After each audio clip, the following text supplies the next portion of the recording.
Ya se ve, ya alcanzamos a ver. Sí, Ok. adelante, por favor, Bueno, hola, ingeniero. buenos días, colegas y doctores. Muchas gracias. Gracias a la doctora Miriam también por darme la oportunidad de presentar hoy. Y bueno, el proyecto que yo vengo a presentarles el día de hoy en realidad surge como una necesidad en el proyecto que estoy desarrollando doctoral, para intentar explorar algunas técnicas que van a ser de utilidad a futuro, ¿no? Entonces, estas técnicas se van a aplicar a una base de datos diferente y el problema a tratar, pues, es justamente diseñar un algoritmo de clasificación de señales fonocardiográficas para el diagnóstico asistido de valvulopatías. Entonces, bueno, comenzamos.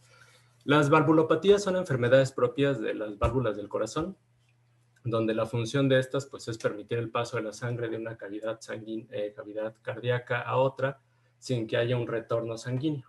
Entonces, del lado izquierdo lo que podemos observar es un dibujo de un corte transversal del corazón con sus 4 cavidades y por lo tanto podríamos también observar sus 4 válvulas cardíacas, que son la tricúspide, la bicúspide o mitral, la pulmonar y la aórtica. Entonces, estas 4 válvulas funcionan o se abren en pares durante todo el ciclo cardíaco. El ciclo cardíaco está constituido por 2 etapas principales, que es la expulsión de la sangre en las aurículas hacia los ventrículos, que conocemos como diástole, y la expulsión de la sangre de los ventrículos hacia torrente sanguíneo o hacia la arteria pulmonar, que conocemos como sístole. Del lado derecho lo que tenemos es una imagen digitalizada de un corte coronario del corazón, en donde podemos observar las 4 válvulas cardíacas. Los círculos lo que intentan ejemplificar es qué válvulas se abren durante qué etapa del ciclo cardíaco. Entonces, el círculo azul es en la diástole, los círculos rojos es en la sístole. Las válvulas que están circuladas en azul, podemos ver que son las más grandes, son las que separan a las aurículas de los ventrículos, y las que permiten la expulsión de la sangre hacia torrente sanguíneo son las más pequeñitas, que están en círculo rojo. Entonces, estas válvulas pues, pueden estropearse por infecciones, por traumatismos, por envejecimiento, y algo importante es que estas patologías son crónicas, entonces su diagnóstico temprano pues es muy importante. Y las patologías tienen repercusiones hemodinámicas. Entonces, ¿cuáles son estas patologías? En realidad hay 2 grandes, eh, digamos, etiquetas para estas enfermedades, que son las estenosis y las insuficiencias o regurgitaciones. Entonces, del lado izquierdo tenemos dibujitos nuevamente de lo que podría ser alguna de estas 2 clasificaciones. La estenosis básicamente es la reducción de la luz de las válvulas, es decir, su diámetro, por calcificaciones, un endurecimiento de las membranas. Y la insuficiencia es por alguna condición, hay retorno sanguíneo, las válvulas ya no cierran bien. Entonces, la auscultación del área pericárdica permite la identificación de justamente estos ruidos y sus matices. Entonces, la práctica médica más común para examinar el estado del corazón es escuchar las características directamente en la pared torácica utilizando un estetoscopio.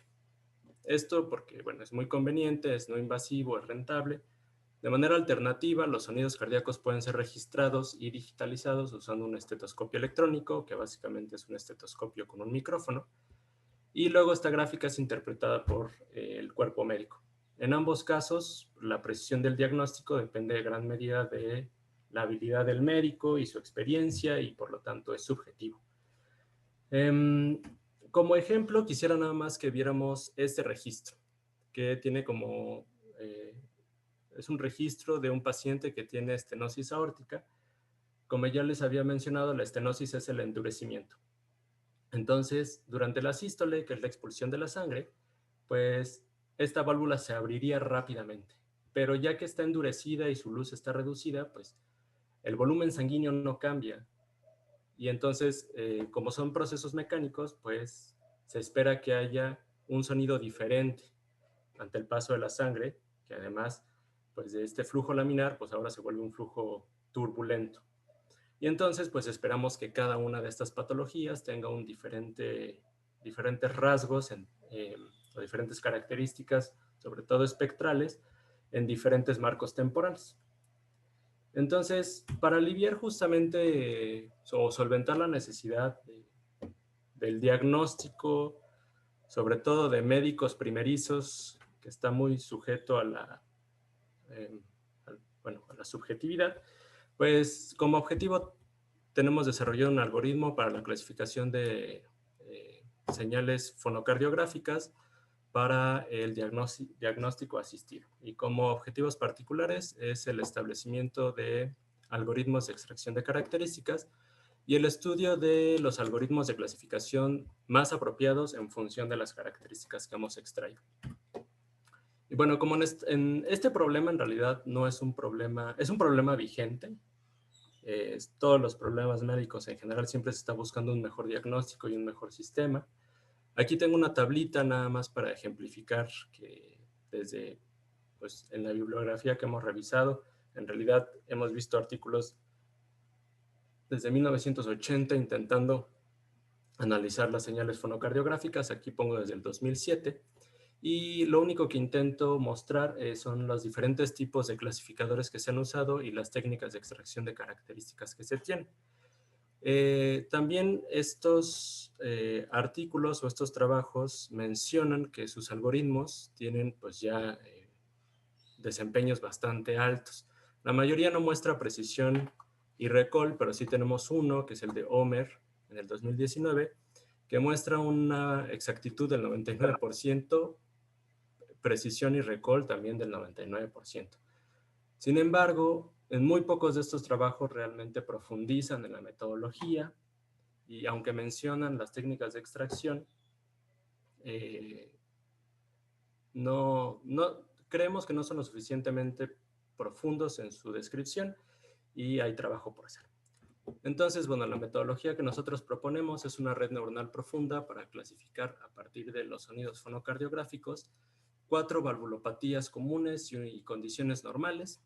La base de datos es el recuadro blanco, que cuenta con 200 registros por cada condición, siendo las condiciones estenosis aórtica, regurgitación mitral, estenosis mitral, prolapsamiento de la válvula mitral y registros de condiciones normales del corazón. Estas son registradas a 8 kHz y vienen prefiltradas. En realidad, la base de datos no menciona qué tipo de filtrado, o bueno, sí qué filtrado o qué pretratamiento se le dio a la señal. Entonces nosotros decidimos ya no filtrar más la señal porque además venía muy limpia.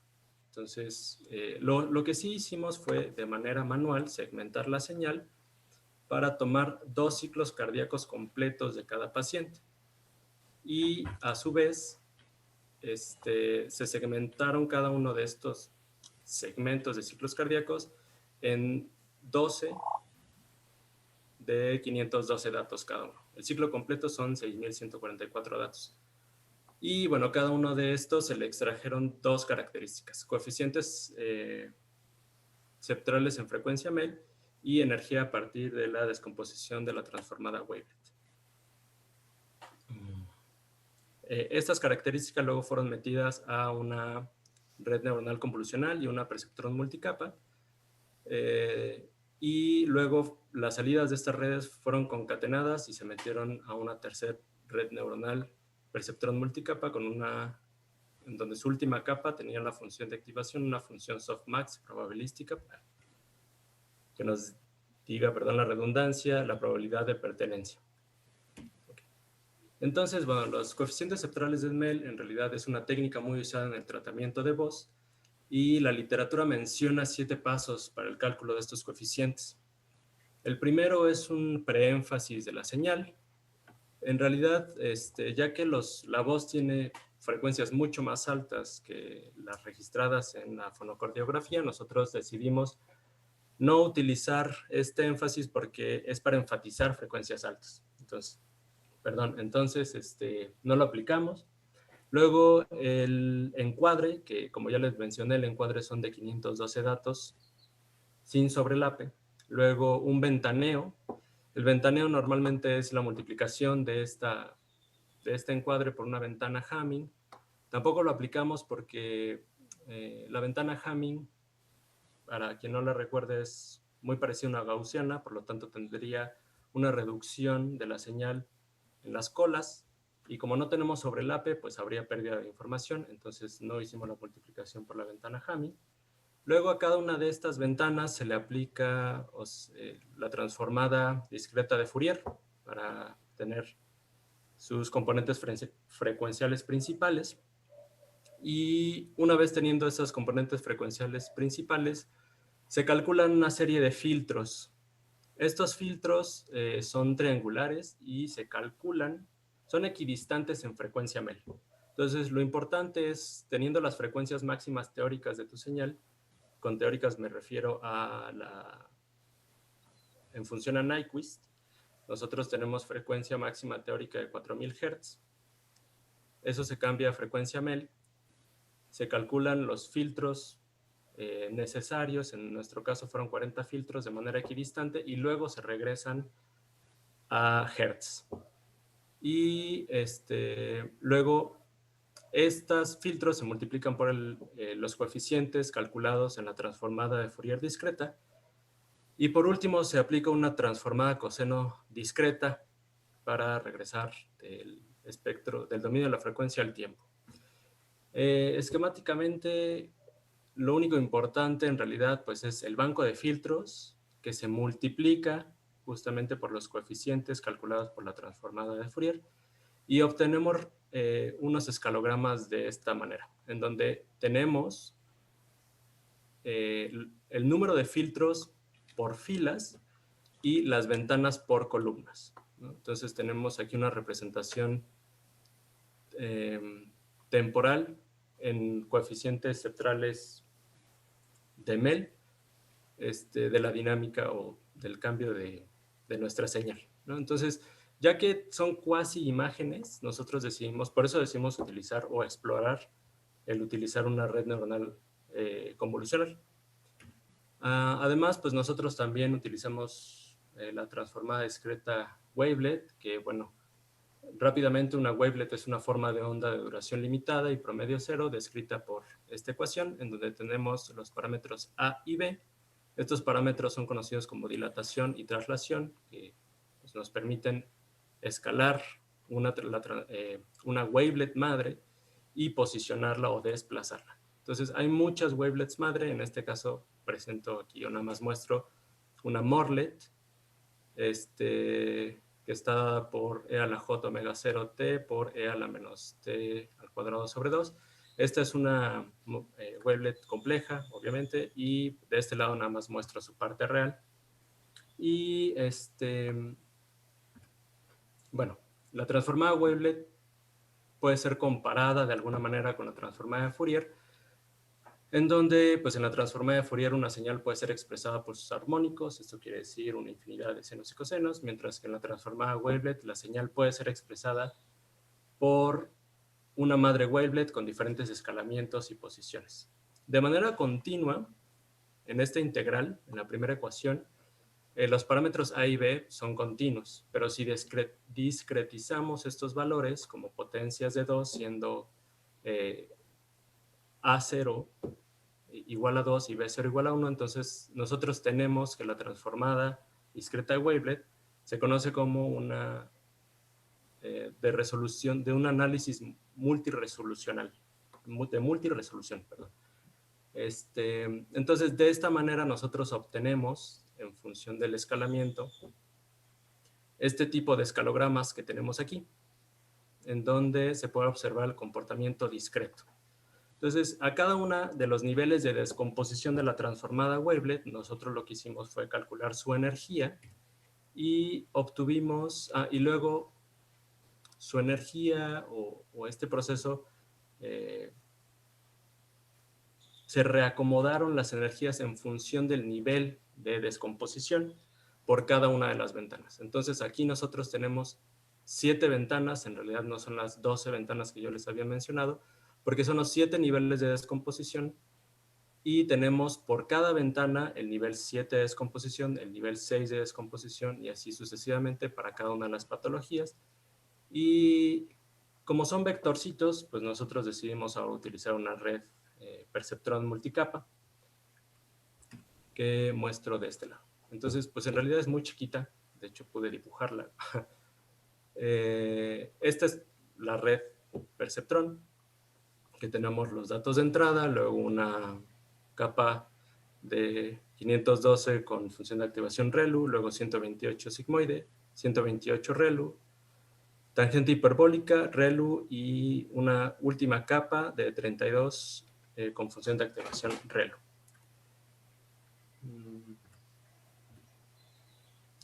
Luego también la convolucional que se utilizó también fue muy chiquita porque pues, las imágenes que usamos, o imágenes entre comillas que usamos, también son muy pequeñitas.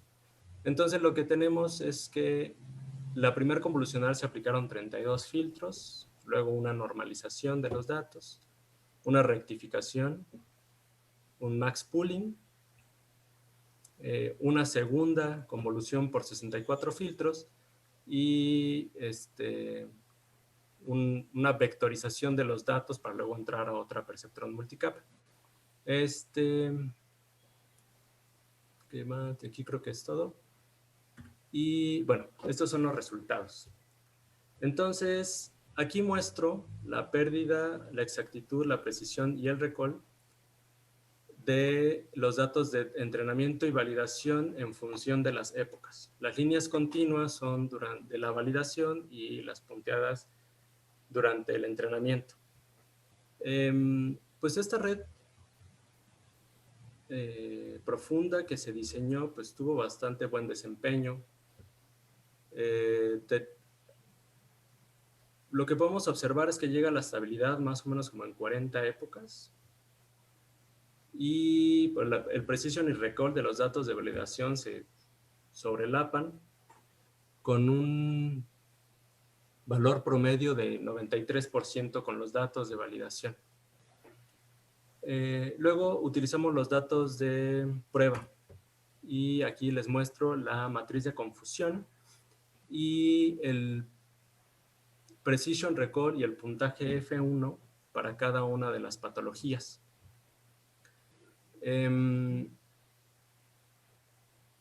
La patología que fue más difícil clasificar fue la regurgitación mitral. Esta pues por propiedades de la patología en sí, que se parece mucho a la normal. Es difícil incluso para los médicos el diagnóstico de esta valvulopatía y para también nuestro sistema fue difícil. Y tenemos valores de, pues sí, de precision y recall, o del puntaje F1 más bien, del 95%, 96% aproximadamente. También se utilizaron máquinas de soporte vectorial y una IKNN como alternativas pues, para explorarlas también. Y lo que obtuvimos aquí para, de manera comparativa, les pongo esta tabla, que podemos ver el precision recall y la exactitud de cada uno de los algoritmos de clasificación usados, siendo la red neuronal profunda la que mejor desempeño tuvo. La máquina de soporte vectorial en la literatura y en nuestro trabajo también muestra muy buenos desempeños. Y estas dos en la literatura, las redes neuronales profundas y máquinas de soporte vectorial, siempre andan ahí peleándose de cuál puede ser mejor. A nosotros nos dio mejor resultado una red neuronal profunda con la arquitectura que propusimos. Y pues aquí hacemos una pequeña comparativa de del presente trabajo. 5 minutos. Sí. Del presente trabajo con dos de los trabajos que presentaban un mejor desempeño. Entonces, solo uno de ellos, como ya les había mencionado, presenta precision y recall. Estamos a un punto porcentual en cada uno de ellos de ser igual de bueno, entre comillas, pero es difícil comparar, ¿no?, el trabajo o el desempeño de estas redes al no tener una descripción tan profunda en estos trabajos. Sin embargo, bueno, creemos que nuestra red es competitiva. Y por último, como trabajo a futuro, pues es la implementación de este algoritmo en una base de datos mayor y la implementación de un algoritmo de segmentación temporal en registros continuos. Esto con la idea de migrar, como algunos de ustedes ya sabrán, mi proyecto es más con actividad neuronal o cerebral. Entonces, estas técnicas utilizadas, pues la idea es migrarlas hacia ese tipo de registros. Este es el programa doctoral o cómo se va a desarrollar mi doctorado. Y bueno, pues ahorita estamos en este primer semestre, que es la revisión de la propuesta doctoral, el registro de tesis y el estudio de técnicas de extracción de características. Por eso les presento este trabajo. Además, bueno, esto se va a extender al siguiente semestre y aquí ya se van a empezar a hablar de técnicas de etiquetado y creo que me queda muy poquito tiempo. Entonces, el cuarto semestre pues ya va a ser el examen pregrado. El tercer y cuarto semestre se va a enfocar más hacia ya la aplicación de estas técnicas y la evaluación del desempeño. Durante todos los semestres pues se va a estar revisando el estado del arte y las contribuciones más relevantes de nuestro trabajo. La tesis de igual manera se va a estar escribiendo de manera continua. Se propone en tercer y cuarto semestre, pues el escribir un artículo y su submission, y en el séptimo y octavo, pues empezar a escribir, si es posible, un segundo artículo. Siendo el octavo semestre, pues ya la defensa de la tesis. Y eso sería todo. Muchas gracias. Ok, muchísimas gracias, Santiago. En primer lugar, tengo que comentar que Sí. tu exposición me parece muy buena, muy bien organizada, muy bien plantear cada idea. Y sobre todo, lo que más resalta es que, a pesar de que eres de primer semestre del doctorado, se ve que ya tienes trabajo previo. Es decir, tienes ya un nivel de avance, pues, considerable. No estás todavía explorando a ver qué vas a hacer y cómo lo vas a hacer, sino que ya tienes propuestas concretas que has explorado y eso suena muy bien. Eso realmente debería ser, pues, un ejemplo para todos los estudiantes de doctorado. Ahora bien, precisamente por las circunstancias específicas del doctorado, conviene mucho planear en función de los artículos que se piensan realizar. Una cosa que se observa en lo que nos presentaste es que tu trabajo va a depender mucho, mucho, mucho de tu disponibilidad de datos para poder experimentar. La base que nos presentaste en un diagrama por ahí al inicio parece que tiene pocos ejemplos y cuando estás trabajando con redes neuronales nunca sabes exactamente como cuánto vas a necesitar para, para el aprendizaje. Entonces, yo creo que algo importantísimo es que asegures, en la medida de lo posible, tener disponibilidad de datos para experimentación. Sí. Y lo segundo es que planees con cuidado eh, cómo va a ser tu artículo inicial, contra quién te vas a comparar. Cuando tienes un área en donde hay muchos artículos, es importante tener una cierta certeza de publicabilidad de tu trabajo. Entonces, para ello tienes que compararte con algún autor, buscar algún tipo de ventaja en algún aspecto sobre lo que han hecho otros antes. ¿Qué es lo que tienes pensado en este respecto? Bueno, como les comentaba, este trabajo es más bien un ejercicio para explorar estas técnicas, porque como usted menciona, la base de datos es importante y nosotros no vamos a estar trabajando con sonidos cardíacos, o sea, recurrimos a ellos porque por la pandemia hubo restricciones que nos han limitado un poco el poder acceder a la base de datos. Entonces, pues no, para no dejar el trabajo parado, pues dijimos, bueno, vamos a explorar vamos a explorar la problemática y buscar técnicas que puedan ser adaptables al trabajo doctoral y aplicarlas a una base de datos paralela. Entonces, por eso surge este proyecto. O sea, esta línea de investigación no es la principal. ¿Tu principal línea cuál es?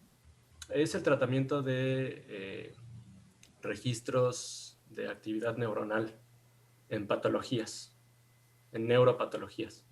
Ok, suena como que ese es un área en donde todavía debe costar más trabajo encontrar datos. Eh, en, en realidad los datos están, solamente que no hemos, son de hospital, ¿no? O sea, la base de datos está, pero el proyecto se planteó antes de que empezara la pandemia. Entonces, ahorita hay un poquito de restricciones, pero ahí están, o sea, no me están esperando a que me den luz verde para irlos a retirar. Hay que poner mucho cuidado en este asunto. Hemos visto en este laboratorio a lo largo de muchos años, hemos visto muchos proyectos que de alguna manera se han debilitado en algún momento por falta de acceso a los datos. Y cuando se trata justamente de hospitales, de médicos, etcétera, pues generalmente como que hay por lo menos la experiencia de que no siempre, no siempre te dotan de los datos que te ofrecen, ¿no? Entonces es importantísimo tener claro la dependencia de tu trabajo de esos datos y pues tratar de asegurarlos lo más posible, ¿no? Sí, lo tenemos muy presente y pues, no nos preocupa, ¿no? O sea, estamos en buena comunicación. O sea, sí nos ocupa. No quitamos el dedo del renglón, pero ahí estamos. Pues, Efectivamente. Y pues bueno, tomar con precaución también el asunto que mencionas de que ahorita hay restricciones por la pandemia.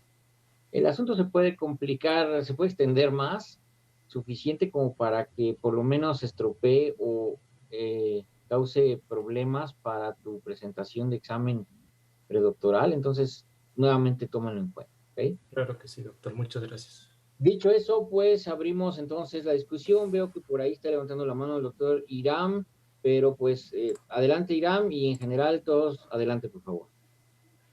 Así es, Doc, pues muy buenos días a todos. También me uno a la felicitación a la exposición, sobre todo por la claridad, incluso la explicación de diversos términos médicos a los cuales, por supuesto, pues no estamos habituados, pero una clara explicación y diagramas ayudaron mucho a que se pudiera comprender el resto. Muchas gracias. Otro comentario que quiero hacer es que normalmente cometemos un error a la hora de compararnos contra otros algoritmos y pues es muy fácil y feliz decir, pongo mi red neuronal y le gano en tanto por ciento a los otros algoritmos, pero nos olvidamos de calibrar la máquina de soporte vectorial, nos olvidamos de elegir el kernel adecuado, el tamaño del kernel, si es que va a ser polinomial, etcétera. E igual, quizás no tan complejo, pero los cabecinos. Entonces, pues el llegar y aseverar, pues es mejor completamente que todo este algoritmo, pues es todavía un poco aventurado. Entonces, mi recomendación sería que retomaras este trabajo. Sé que no es tu línea principal de investigación, pero si profundizas en esos aspectos, sí te da para una publicación. Y pues sacarle jugo a todo esto que ya estás haciendo. Tú estás planeando pues, una publicación y luego posiblemente otra en séptimo y octavo semestre. Y pues yo les quiero compartir también la experiencia recientemente que tuve como evaluador del premio a la mejor tesis, porque quedé muy sorprendido de que la sustentante de maestría llegaba con 12 artículos JCR. Entonces hasta incluso el jurado decía, ves que no puede hacer, aquí hay algo raro, pero pues no, se revisan y todos en cuartil 1, cuartil 2, así aplastante, ¿no?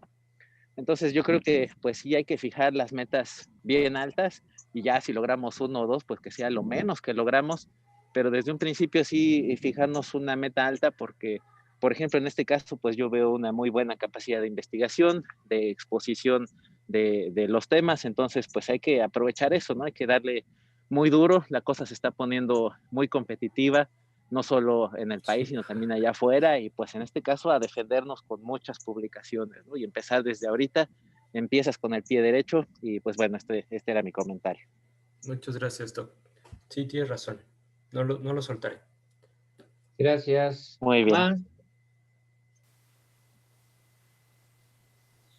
Sí, ahí está levantando la mano la doctora Blanca. Adelante, por favor. Bueno, a mí también me gustó mucho la presentación y también te felicito porque se ve que realmente has hecho una revisión de los artículos muy, muy amplia que abarca un periodo amplio de tiempo y eso no es lo que se acostumbra. Entonces también eso te felicito en ese sentido. Eso Gracias, doctora. Muchas gracias. Está levantando la mano también el doctor Edgardo. Adelante, por favor. Muchas gracias, buenos días, buenos días, buenos días. Bueno, me uno a la observación, ¿no? De que realmente asombra que en el primer semestre ya tengas un trabajo tan adelantado, ¿no? Estuvo muy bien la exposición, aprendimos algunas cosas. Yo noté, y debí haberlo dicho de inmediato, que la pantalla estaba muy grande, o sea que a mí se me perdían datos debajo. No es que mi pantalla sea pequeña, ¿no? Eso no es que la publicó demasiado grande. Y entonces se me perdían datos abajo. Fíjate que yo no sé ni qué semestre lleva, ni el autor, el tutor tuyo, quién es, porque estaba... Y eso hay que tener cuidado, ¿no? Realmente yo debí haberlo dicho al principio. Oiga, recoja un poco la imagen, o sea, hágala más pequeña para poder verlo todo, ¿no? Pero bueno, eso es al margen. Yo realmente estoy de acuerdo con la exposición de lo que expuso Irán, ¿no? Realmente, si empezamos temprano, no debemos perder esa posibilidad de seguir al mismo régimen. Posiblemente fue que no lo has hecho todo en el primer semestre, sino antes de comenzar el doctorado, cosa que está muy bien, es recomendable, antes de hacer oficial nuestro doctorado, pues sencillamente ya tener trabajo hecho. Todo eso está muy bien. Yo quisiera... pon el título de tu tesis, hazme favor, Santiago, de trabajo.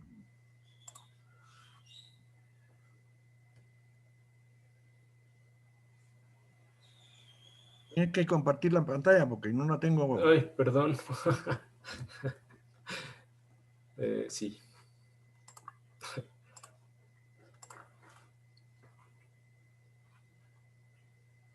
Está bien. No, está bien.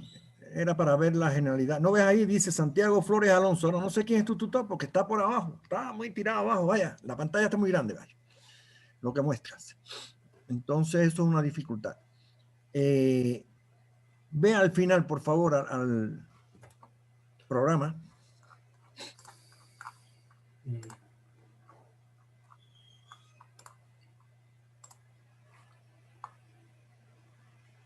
A ver. Bueno, aquí yo no veo por ningún lugar las asignaturas que tienen que estar pasando, ¿no? Sí, es cierto. Olvidé ponerlas. Aquí, no están puestas. Está bastante elaboradito este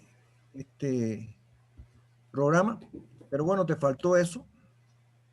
Y quiero observarte dos cositas. Bueno, en una fecha ahí me pusiste el año 2109. Yo dije, ¿qué es esto? Ya estamos tan adelantados. Es un error, ¿no? Un pequeño error. En la segunda, es 2019, ¿no? En la segunda publicación. Ni Blanca se dio cuenta. Error de dedo. Gracias, no, ahorita lo corrijo. Pero sí quisiera observarte dos cosas. Una, por lo menos 2 veces mencionaste la palabra sobrelape. Ese overlapping, ¿no? Pero bueno, en español no es sobrelape, es traslape. Para que lo corrija en el futuro. Sobrelape no existe. Traslape sí existe. Y es la misma. Y la otra es comparativa. Eso es un vicio que se está adquiriendo hace unos 4 o 6 meses, 8 meses. en el pueblo de México utilizan comparativa cuando comparativa o comparativo es un adjetivo. Tendrías que poner comparación, no comparativa. Tú puedes decir un análisis comparativo, es adjetivo. Pero me dice, vamos a hacer una comparativa. No, una comparación. Es para que mejores tu exposición, ¿no? En un futuro, si eres receptivo ante lo que te estoy diciendo. Bueno, muchas gracias. Yo veo el trabajo muy prometedor. Tienes mucha chance, es muy diverso y trata de que sea más pequeña tu pantalla la próxima vez. Sí, Muchas doctor, gracias. muchas gracias. Muchas gracias, Edgardo. ¿Más?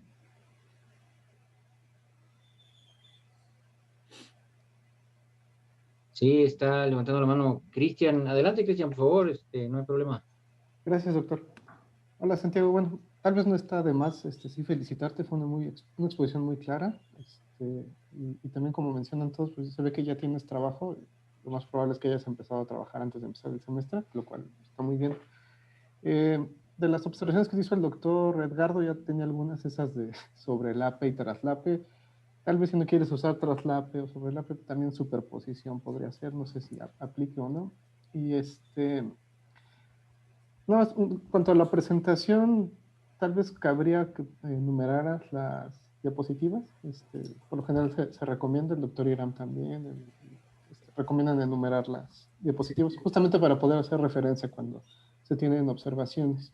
Claro. Y en la diapositiva de la metodología, tienes la frecuencia de muestreo y pones, me parece que eran 8 kilohertz.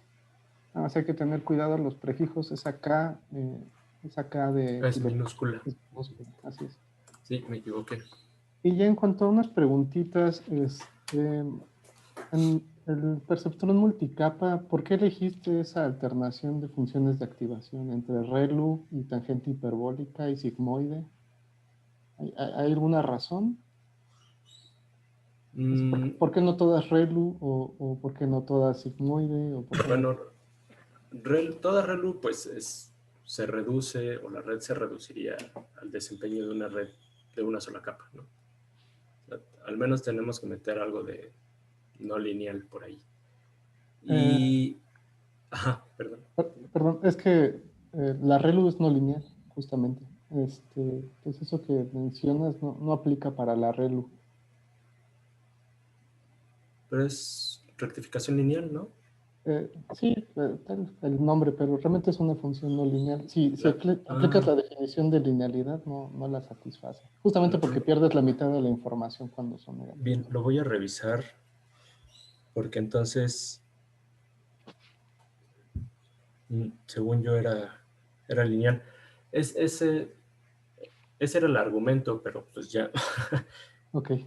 ya no lo tengo. Sí, lo voy a revisar. Muchas gracias. Y la otra, o sea, me parece muy bien que hayas explicado los conceptos y todo, pero bueno, al menos yo sí llevé materias de procesamiento digital de señales fue hace muchísimos años y ya no recuerdo algunas cosas y algunas estoy seguro de nunca haberlas visto. Por ejemplo, no sé muy bien qué es un escalograma. Sí les llamaste así, ¿verdad? A estas Sí. figuras. El escalograma es esta representación bidimensional. ¿Dónde lo tengo? Más grandote, pero... ¿Espectrograma te suena más? Sí, espectrograma, sí. Ajá. Pues yo los he leído y a veces los utilizan como sinónimos. Espectrograma o escalograma. Ok. ¿Podría ser que el escalograma está discretizado en el eje que vendría siendo el de frecuencia en el espectrograma? Lo voy a revisar también, porque yo los utilizo de manera así indiscriminada. Entonces... Y respecto a eso, usar redes neuronales convolucionales en el escalograma me llama la atención porque justamente la idea de las redes neuronales convolucionales es que las características que aparecen en una región, o sea, son invariantes a la traslación. Y en el espectrograma y en escalograma me parece que sí es importante en qué parte de la imagen aparecen ciertas características, ¿no? Entonces, sí, eso sí tiene respuesta. Aquí, bueno, no es el espectrograma como tal, son los coeficientes de Mel. Y la otra es que, pues, nuestra segmentación manual, regresamos un poco a este dibujito de aquí,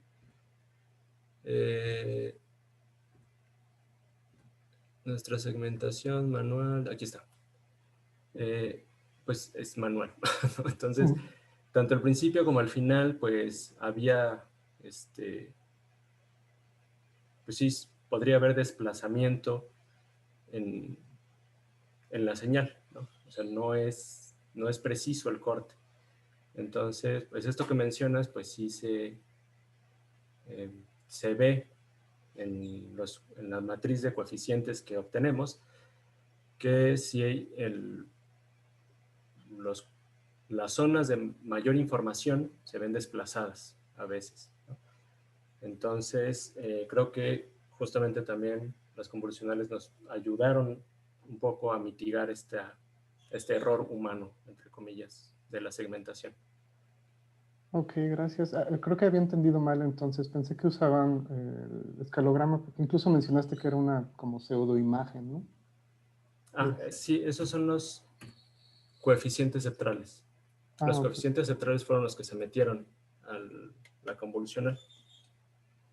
Ok, bueno, muchas gracias, Santiago, por tus respuestas y nuevamente felicidades. Muy buena A ti, exposición. muchas gracias. Muchas gracias. ¿Qué más? Si me permite, Salvador, Ricardo Adelante, Barrón, buenos Ricardo, por días. favor. Sí, mira, Santiago, está bien el comentario que te hace el doctor Irán. Estoy de acuerdo que hay que tener una buena estrategia para la publicación, pero también hay que tener una buena estrategia para profundizar en el área donde se pretende investigar. Y a veces eso no necesariamente es son son coadyuvantes las dos cosas. Aparentemente sí, pero a veces no. Hay que tener cuidado con eso. En particular, me parece que tu área que tiene que ver con señales electroencelográficas, si no mal veo aquí el tema, señales que vas a adquirir directamente, digamos, de algunos sensores que vas a poner seguramente con un casco, ¿no es así, Santiago? Sí, así es. Ok, mira, aquí hay un detalle. Tú nos muestras una metodología que tiene que ver sobre todo con la voz emitida por el tracto vocal. Cuando se hace tus ventanas, ¿de cuánto tiempo las estás tomando? En tiempo los segmentos. No tengo, los segmentos son de 6,144 datos, que son... Ok, ¿en tiempo cuánto es? Aproximadamente un segundo. Hay un problema, ¿no? Porque normalmente digamos, la constante de respuestas del tracto vocal aproximadamente es de 20 milisegundos. De hecho, ahí te cabrían, en un segundo caben 50 frames. ¿Estás trasladando los frames o no los estás traslapando? No, no hay traslape, pero esto, doctor, perdón, esto no es voz, esto no es sonidos importa, cardíacos. Sí, nada más te voy a decir algo. Ah, ¿Tiene sentido ese tipo de cuestiones cuando estás trabajando la señal después de que sale del tracto vocal? Precisamente, no importa que no lo estés considerando de esa forma. Cuando estás trabajando, y esto ya se ha visto inclusive en otros trabajos que han hecho aquí en sí. Cuando estás trabajando las señales que vienen directamente del sistema nervioso, ahí el problema principal es un problema de decorrelación de las señales. Y todavía no me queda claro los segmentos, en todo caso, cómo serían y cómo se manejarían. Ahí hay que tener cuidado. Igual la técnica que usas, MELF, inclusive las ondeletas, están orientadas, así como la estás manejando al procesamiento de voz emitida por el tracto vocal. Hay que tener cuidado con eso. Entonces, sobre todo, y el problema fundamental fundamental para el tipo de señales que estás trabajando es la etapa del preprocesamiento.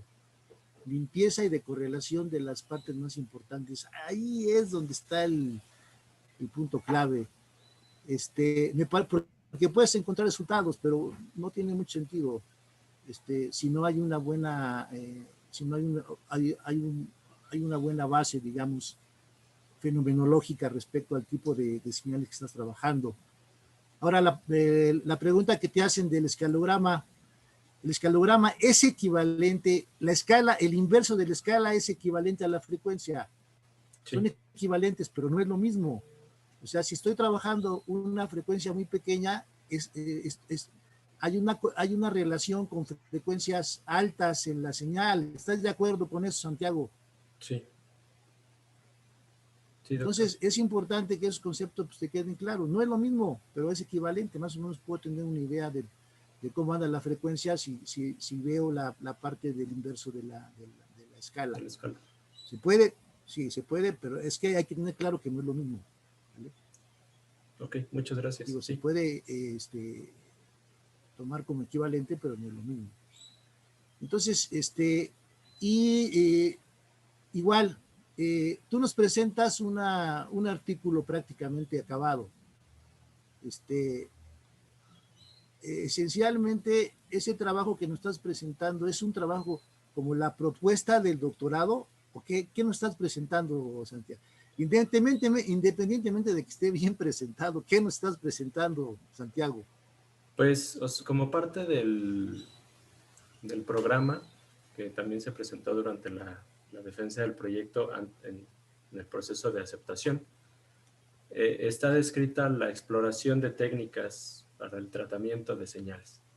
Ok, entonces, o sea, se sabe que se conocen algunas técnicas, pero ¿qué crees? Me hubiera gustado más que hubieras presentado una propuesta de investigación de tu trabajo. Sí. ¿Vale? O sea, tu maestría, ¿en dónde y de qué fue, Santiago? Mi maestría fue en Juriquilla, en la UNAM, en el Instituto de Neurobiología, y soy maestro en ciencias en neurobiología. ¿Tu formación de licenciatura? Ingeniero en biónica. Ok, entonces sí sabes el asunto de las señales, sí sabes la problemática. Hubiera sido mejor que desde mi punto de vista, o sea, se ve que sí domina las técnicas, se ve que sí sabes por dónde vas, pero sí, yo creo que hubiera sido mejor todavía, digo, no estuvo mal, pero hubiera sido mejor que nos hubieras mostrado un planteamiento de por dónde quieres empezar a atacar los problemas. Y ahí de verdad que hubiera sido, yo creo que los problemas fundamentales es en la parte del preprocesamiento. Ahora, hay un detalle, mira, con las convolucionales y todo lo que tiene que ver con estructuras profundas, lo que debe de quedar claro es que en las etapas previas, antes de que llegues a la última etapa de clasificación, son extracción de rasgos. Sí. Esencialmente es lo que estás haciendo, y lo estás haciendo de una manera automática. La misma red está partes de los datos duros, y entonces sí es bien importante, por ejemplo, seguramente, si entiendes eso de las convolucionales, porque se ve que sí, seguramente uno de tus aportes va a ser una buena estructura de red que te extraiga los rasgos que necesitas. El problema es cuáles son los rasgos que necesitas y cómo los vas a poder. Y seguramente te vas a tener que meter con redes recurrentes para lograr eso, Santiago. Entonces sí te recomiendo, así como dijo la doctora Blanquita, que te gusta meterte al estado del arte y leer, yo sí te recomiendo que ahora te metas en la esencia del problema, ¿vale? ¿Cómo encontrar una buena red, una buena técnica de deep learning? Eso puede ser que te permita extraer los rasgos adecuados. Y en la etapa de preprocesamiento, tal vez ahí sí te tengas que meter fuerte para la parte de limpieza, y si lo vas a traer las redes de los rasgos, la red, pues más que nada es ahí un asunto de correlación, fundamentalmente, que quién sabe si lo puede hacer o sea, como que tienes que ayudarte entre las técnicas de procesamiento de señales y las técnicas de deep learning para poder sacar la información primero y después los rasgos y luego ya clasificar. Pues eso es mi comentario, Santiago. ¿Qué me puedes decir al respecto?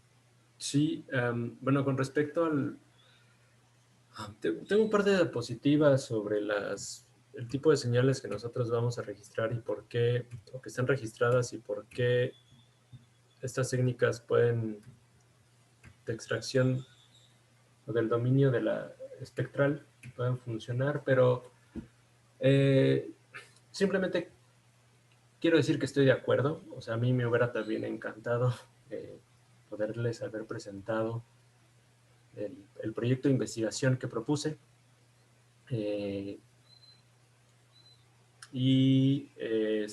Estos nada más son los pocos meses que llevo en el doctorado y tal vez un mes más antes de entrar que se empezó a trabajar en el proyecto cuando pues nos dimos cuenta que la cosa del COVID se estaba poniendo complicada. Pues no dejar el trabajo, ¿no? O sea, no aplazarlo y empezar a explorar técnicas.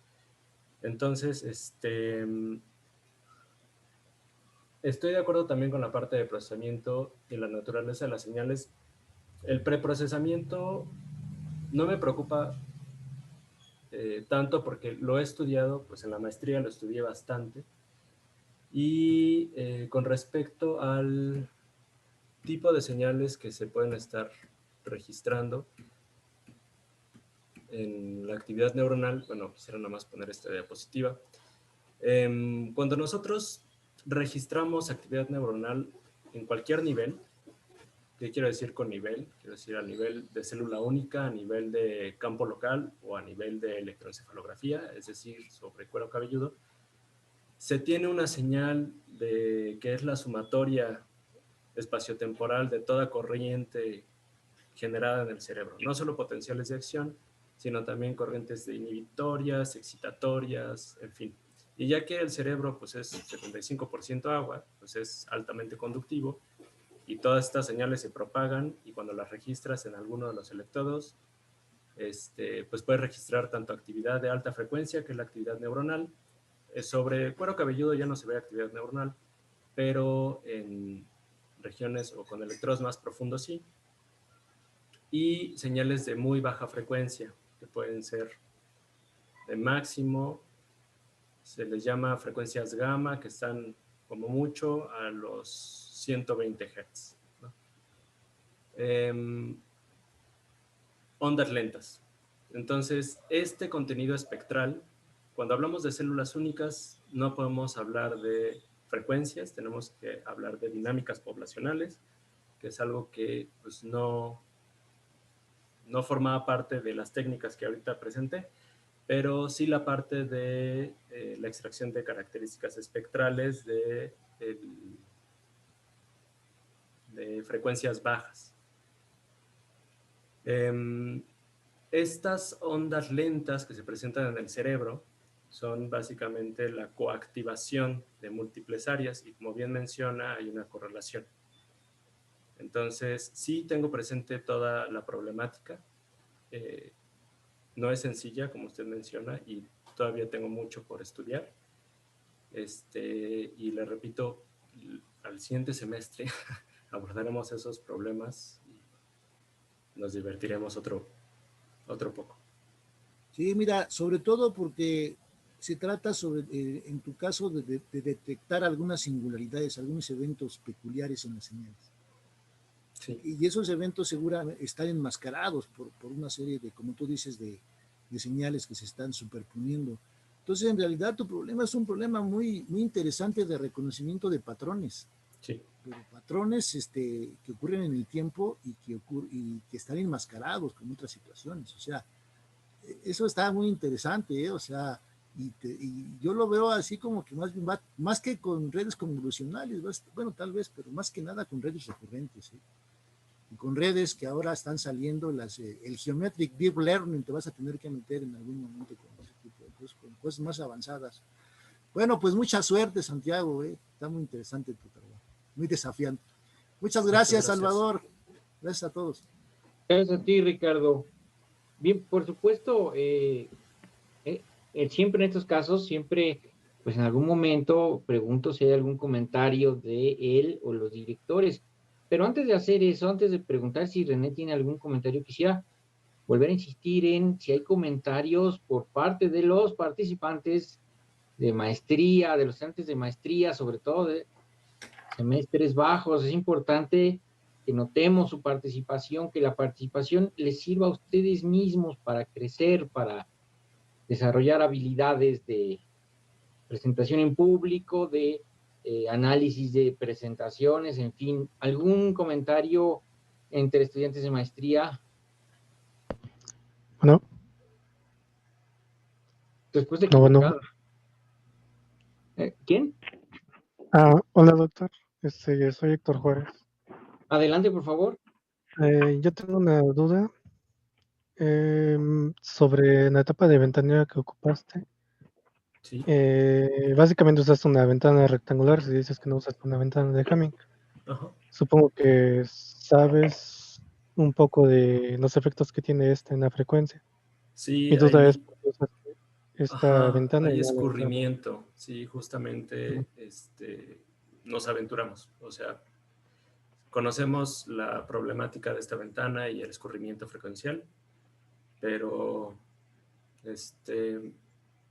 no nos, o sea, tal vez es algo que hay que tratar y tal vez mejore el desempeño de la extracción de características o le ayudaría a la red convolucional al no tener leaking, pero era más problemático enfrentarnos al traslape de la Hamming. Definir cuánto del traslape, el tamaño de la ventana, bueno, el tamaño no iba a cambiar mucho. Entonces, yo consideré que tenía un trabajo más por delante que atascarme en esta problemática en particular, que no es fácil de resolver, es el leaking frecuencial, ¿no? Ok. Bueno, pero entonces ya en tu proyecto final sí estarías ocupando Sí, sí. una ventana de Hamming. Todos estos detalles, sí, se tienen que justificar, ciertamente. Eso era más que nada mi duda. Gracias. Sí, muchas gracias. Gracias. ¿Alguien más? Hola, buenos días, soy Ricardo Villarreal. Adelante, por favor. Gracias. Tengo una duda. En la presentación que nos acabas de mostrar, mencionas que tus análisis estaban enfocados a detectar alguna enfermedad en el corazón. Sí. Aquí en el caso del trabajo que vas a realizar enfocado a las señales del cerebro, ¿cuál es el objetivo de buscar en estas señales? También es justamente condiciones patológicas en el cerebro, ¿no? Okay. No, sí, disculpa, continúa. No, dime. Bueno, en ese sentido, la duda que tengo es mucho referente a que hay cierta resistencia en el uso de las tecnologías, por ejemplo, de redes neuronales, porque no es tan fácil explicar cómo es de que están tomando una decisión.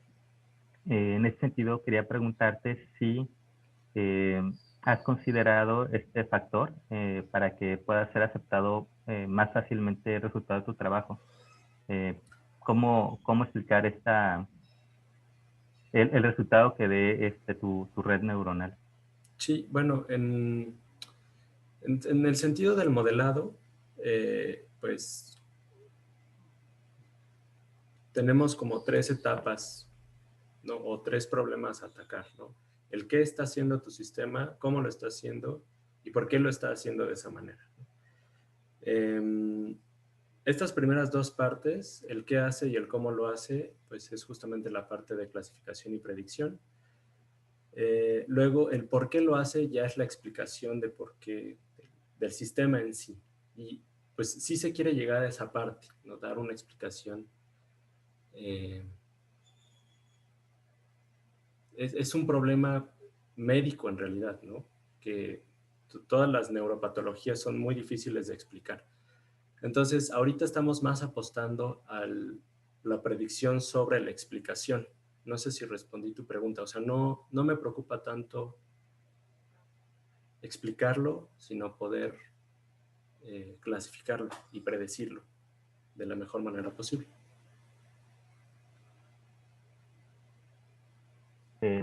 Sí, creo que ya con eso me queda un poco más claro el alcance de lo que buscas poder entregar. Muchas gracias.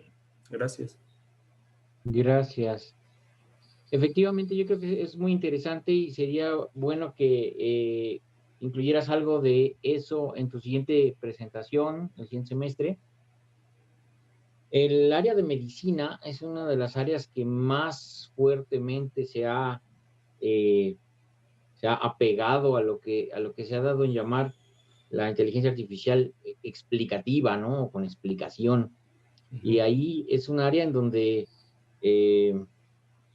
por un lado, los médicos casi neciamente necesitan una explicación de ciertas cosas porque si no, no las aceptan, aunque las demostraciones factuales les estén diciendo que sí funciona lo que se les propone. Pero por otro lado es un área en donde pues el enfoque conexionista ha tenido poco éxito hasta ahorita, inclusive el enfoque estadístico, probabilístico, ha tenido mucho más éxito agregando estas explicaciones que de alguna manera satisfagan a la comunidad médica más que el enfoque conexionista. Entonces sería bueno que nos explicaras un poco la próxima vez de, bueno, pues de qué manera se piensa abordar esto, qué postura tendrías tú ante esta inteligencia artificial explicativa, etcétera, ¿no? Sí, doctor. ¿Algo más? Si no, pues ahora sí pregunto si René tiene por ahí algún comentario que quiera hacer. Hola, hola. Buen día, René, adelante. Realmente agradecer todos sus comentarios. Son en general la mayoría de los comentarios que nos hacen. Son comentarios que ya hemos pensado, que ya hemos estado pensando en la solución. Pero bueno, es claro que como Santiago comenta, tiene muy poco tiempo todavía en el doctorado. Y bueno, nos hubiera gustado presentar todas las ideas que tenemos, pero por cuestiones de tiempo no se ha alcanzado el análisis hasta donde se ha pensado.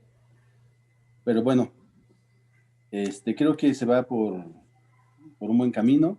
El objetivo pues es avanzarle en la forma de querer analizar este tipo de señales, en general desde el punto de vista biológico. Y pues bueno, simplemente pues que estamos considerando algunas ideas que a pesar de que muchas las teníamos conscientes, algunas sí se nos están pasando y qué bueno que nos las hacen notar porque son importantes para en el momento en que se quiera expresar un resultado en algún artículo que tenga validez un poco más presencial sobre todo para que los médicos puedan apoyarse de este trabajo, ¿no? Porque el objetivo final es justamente ese. Apoyar, poder darle apoyo a la lectura y a lo que los médicos nos pueden decir acerca de los problemas que o pueden tener conocimiento incipiente o por la agudeza de los sonidos que se pueden estar adquiriendo, no poderse predecir o escuchar con el mayor detalle posible. Bueno, entonces nada más de mi parte, pues agradecer a todos por sus comentarios y bueno, por mí sería todo. Gracias, René. A mí me gustaría preguntarte a ti en particular algo que me parece operativamente interesante sobre, pues, cómo lograste o qué condiciones te permitieron lograr este trabajo previo que se ve que ha hecho Santiago y que, pues, es bastante poco observado, ¿no? En el SIC en general. Yo quisiera poderles decir que los últimos años he sido de los profesores que ha apoyado más la formalización del trabajo previo en el doctorado, pero les estaría mintiendo. He sido el único en los últimos años. Es una idea que no ha sido bien recibida y que efectivamente, por eso me da gusto ver aquí el avance de Santiago, porque creo que cuando efectivamente hay trabajo previo, pues hay oportunidad de mucho más desarrollo, publicaciones y crecimiento del estudiante. ¿Cómo fue que lograste esto, René? ¿Qué circunstancias te permitieron hacer que Santiago hiciera trabajo previo, que avanzara Bueno, así? más que nada, pues, bueno, Santiago siempre ha estado dispuesto a dar más allá de lo que se le pide, y además de que desde que se planteó su propuesta, el trabajo nunca se ha detenido. Siempre se han propuesto nuevas ideas, nuevas cosas para revisarse, y se han ido como que plasmando y desarrollando en el camino. O sea, no.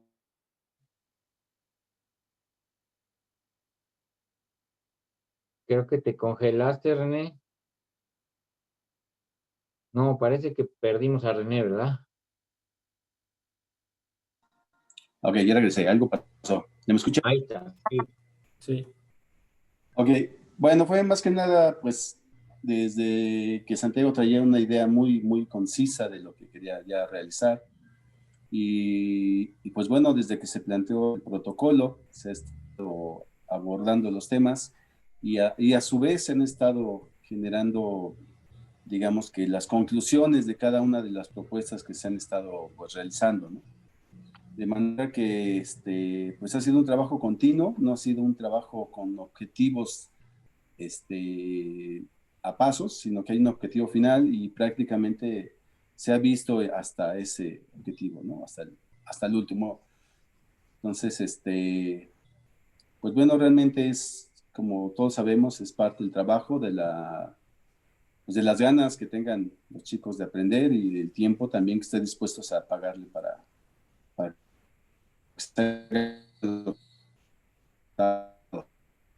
pero bueno, mucho de nuestro trabajo depende prácticamente de ellos, ¿no? Son quienes, al final de cuentas, están haciendo todo lo que corresponde. Entonces, pues sería más o menos lo único que tendría que decir en este sentido. Claro, muchas gracias, René. Yo personalmente estoy convencido de que pues esa es una mucho mejor opción que el ingreso apresurado al doctorado. Yo creo que esto que menciona René me parece importante, tener al momento de inscribirse pues ya una idea, una propuesta bastante detallada, bastante bien pensada, porque cuando no resulta así y después de la inscripción se hacen cambios, etcétera, como quiera que sea, complica las cosas, aprieta los tiempos y pues en ese sentido me parece que este tipo de plan de trabajo, con mucho trabajo previo a la inscripción, pues desde mi punto de vista es el ideal. Ojalá que pudiéramos tener más casos de doctorado así, bajo esas condiciones, ¿no? Muy bien. ¿Algún otro comentario? ¿Algún comentario final para Santiago? ¿Nada? Bueno, pues si no, lo prometido es deuda.